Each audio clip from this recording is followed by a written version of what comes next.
लेकिन आज black and white की शुरुआत हम इन तस्वीरों से करना चाहते हैं, जिनमें उदयनिधि स्टैलिन का स्वागत एक हीरो की तरह आज हुआ है।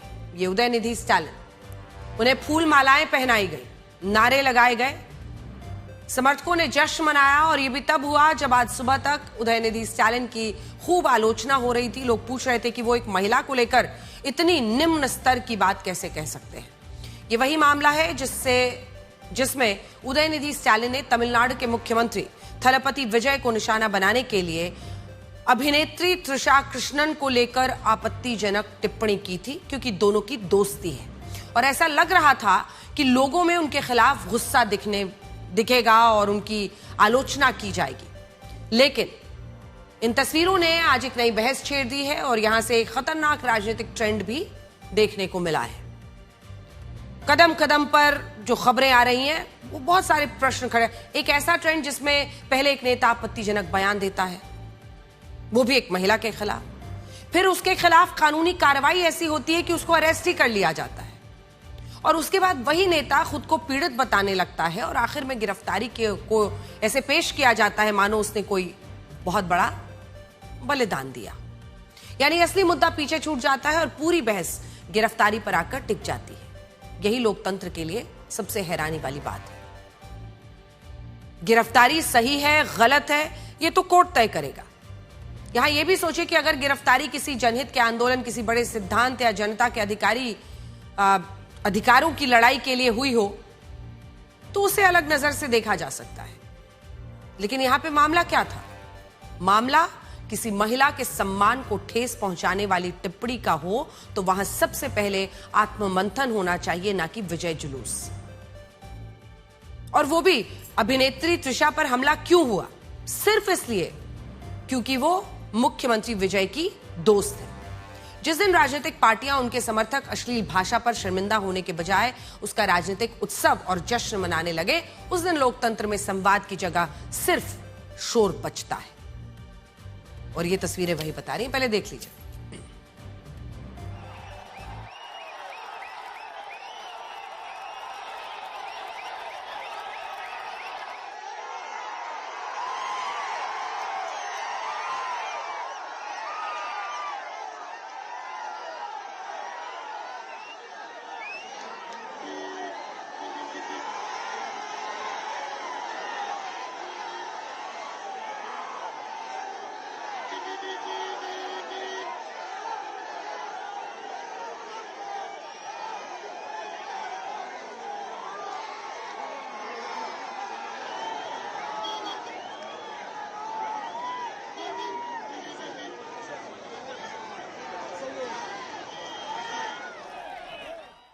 तो वही हो रहा है जिसकी आशंका रहती है। अब इसको जीत और हार, पॉलिटिकल नफा नुकसान के तराजू पर तोला जाएगा कि क्या जो गिरफ्तारी मुख्यमंत्री विजय ने की उसकी वजह से उनको ही चोट पहुंचेगी राजनीतिक रूप से, और क्या स्टैलिन को उसका फायदा हो रहा है क्योंकि उनके लिए हुजूम इस वक्त इकट्ठा है। लेकिन इन सब से दूर हुआ क्या है? यहां हम एक और सवाल पूछना चाहते हैं कि जो सिर्फ एक नेता या एक घटना का नहीं बल्कि हमारे पूरे राजनीतिक रवैये और मानसिकता का सवाल है। कैसे पिछले महीने जंतर मंतर आंदोलन के दौरान कुछ युवाओं ने, आपने देखा ही सोशल मीडिया पर दिन रात यही बवाल चल रहा है। प्रधानमंत्री नरेंद्र मोदी के लिए आपत्तिजनक और अशोभनीय, बहुत ही ऐसी भाषा जिसको न चलाया जा सकता है न दिखाया जा सकता है। पूरे देश में बहुत बहस छिड़ गई। कई विपक्षी दलों, उनके नेताओं ने कहा कि ऐसी भाषा गलत हो सकती है, लेकिन ऐसे मामलों में एफआईआर दर्ज करना, गिरफ्तारी करना अभिव्यक्ति की आजादी और संवैधानिक मूल्यों के खिलाफ है। उनका तर्क था कि किसी की भाषा भले गलत हो लेकिन उसका जवाब जेल नहीं होना चाहिए। और ठीक है, जो प्रावधान कानून में हो उसी के तहत काम होना भी चाहिए। लेकिन विवाद इतना बढ़ा कि प्रधानमंत्री मोदी ने खुद एक वीडियो संदेश जारी किया, युवाओं को गुमराह हुए बच्चे बताते हुए माफ करने की बात की और सही रास्ता दिखाने की बात कही। लेकिन इसके बाद भी बहुत से लोग उन युवाओं के समर्थन में खड़े रहे। उनका कहना था कि सरकार को आलोचना, कठोर भाषा भी सहन करनी ही चाहिए।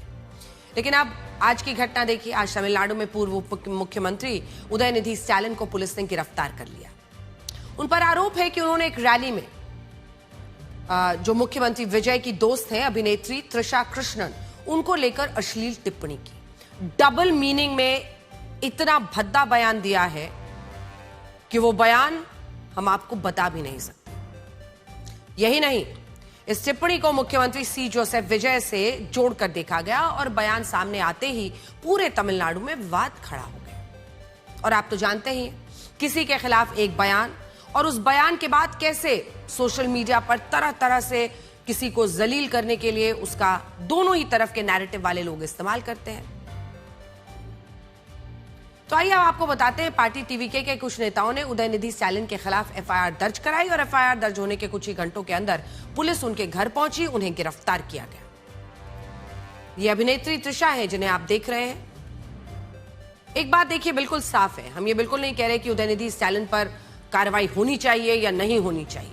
अगर किसी सार्वजनिक मंच से किसी महिला की गरिमा को ठेस पहुंचाने वाली टिप्पणी की जाती है तो उसके खिलाफ कानूनी कार्रवाई की मांग पूरी तरह जायज है।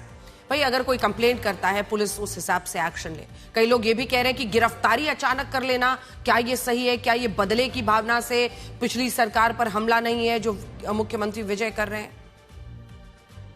तो दोनों तरह की बातें इसमें आ रही हैं और दोनों ही तरफ से अगर कोई महिला पर अभद्र टिप्पणी करेगा तो कानूनी कार्रवाई होगी, कोई भी शिकायत दर्ज कराए, इसमें 1% भी मतभेद नहीं है। लेकिन आज सवाल जो है वो सिलेक्टिव आउटरीच का है, जो एक मामले में तो दिखाई देता है, दूसरे मामले में अचानक गायब हो जाता है। आप खुद सोचिए कि जंतर मंतर पर तरह तरह की गालियां दी गई। अब उस वक्त ये कहा गया कि अभिव्यक्ति की आजादी का तर्क दिया गया, लेकिन आज वही लोग उदयनिधि स्टैलिन की गिरफ्तारी का कई लोग स्वागत कर रहे हैं। लोकतंत्र में किसी नेता का विरोध करना, उसके खिलाफ अपनी आवाज बुलंद करना, उसके खिलाफ बोलना जायज है, लोकतंत्र की यही ताकत है। लेकिन अश्लील, अपमानजनक, अभद्र भाषा के खिलाफ उसका विरोध तो होना ही चाहिए। लेकिन यह विरोध हर मामले में समान क्यों नहीं होता? आज अगर उदयनिधि स्टैलिन की गिरफ्तारी को सही कहा जा रहा है तो वही कसौटी उस समय भी लागू होनी चाहिए जब इसी तरह की अभद्र भाषा का इस्तेमाल जंतर मंतर पर हुआ। यह दोहरा मापदंड, ये जो पॉलिटिकल हिपोक्रेसी है, इस पर बड़ा सवाल उठता है। और यही वजह है कि हमें लगा कि आज सबसे पहले आपको ये अंतर दिखाना जरूरी है, क्योंकि जब सही और गलत का फैसला सिद्धांत से नहीं बल्कि राजनीतिक सुविधा से होने लगे तब लोकतंत्र कमजोर होता है। इस पूरे विवाद के 3 किरदार हैं। पहले है उदयनिधि स्टैलिन, दूसरे हैं मुख्यमंत्री सी जोसेफ विजय और तीसरी है अभिनेत्री त्रिशा कृष्णन। और ये पूरा मामला जो है वो 3 अगस्त से शुरू होता है। 3 अगस्त को अगर आप देखें, डीएमके के कावेरी जल विवाद को लेकर एक बड़ी रैली कर रही थी और ये तंजावुर में हो रहा था। उदयनिधि स्टैलिन का आरोप था कि कर्नाटक तमिलनाडु को उसके हिस्से का पानी नहीं दे रहा है। मुख्यमंत्री सी जोसेफ विजय इस मुद्दे पर चुप है। कावेरी का मुद्दा तमिलनाडु के लाखों किसानों की जिंदगी से जुड़ा हुआ है। देखिए असल मुद्दा कैसे, जो गंभीर मुद्दा है वो कैसे पीछे रह जाता है। गाली गलौज, किसने किसको अरेस्ट किया, उस पर मुद्दा चला जाता है। मुद्दे को भटकाने की भी जो स्ट्रैटेजी होती है, इस मुद्दे के बीच उदयनिधि स्टैलिन के भाषण के दौरान भीड़ के एक हिस्से ने अचानक त्रिशा त्रिशा के नारे लगाने शुरू किए।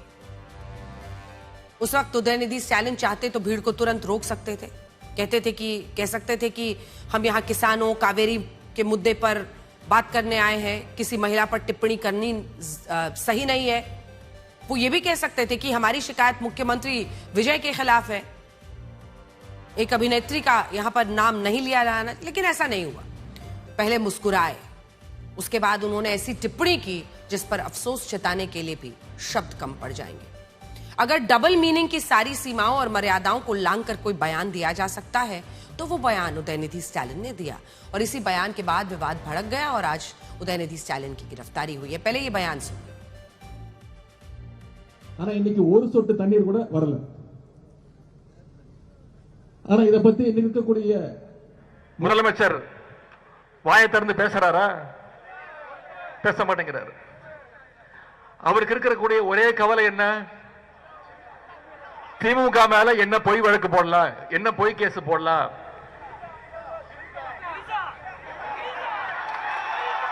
எங்க தண்ணி வருதோ இல்ல அங்க தண்ணி வரணும். कावेरी சொன்ன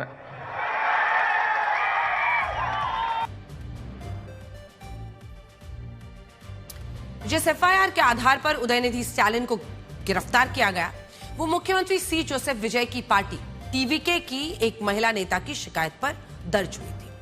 टीवीके ने इस मामले की शिकायत राज्य महिला आयोग से भी की है और पूरे तमिलनाडु में विरोध प्रदर्शन किए गए हैं।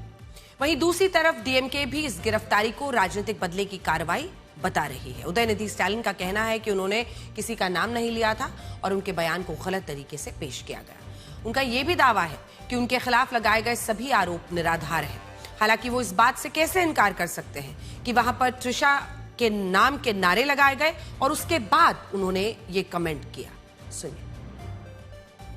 Did you say something wrong yesterday? You decide. You decide. You saw the speech. Did I say something wrong? Did I say something? Anybody's name except the CM's name? No. Why do you think this is happening? This is just revengeful. Sorry. Let the court decide. Let the court decide. I don't want to. इस टिप्पणी के लिए उदयनिधि स्टालिन पर कई गंभीर धाराओं में मुकदमा दर्ज हुआ है।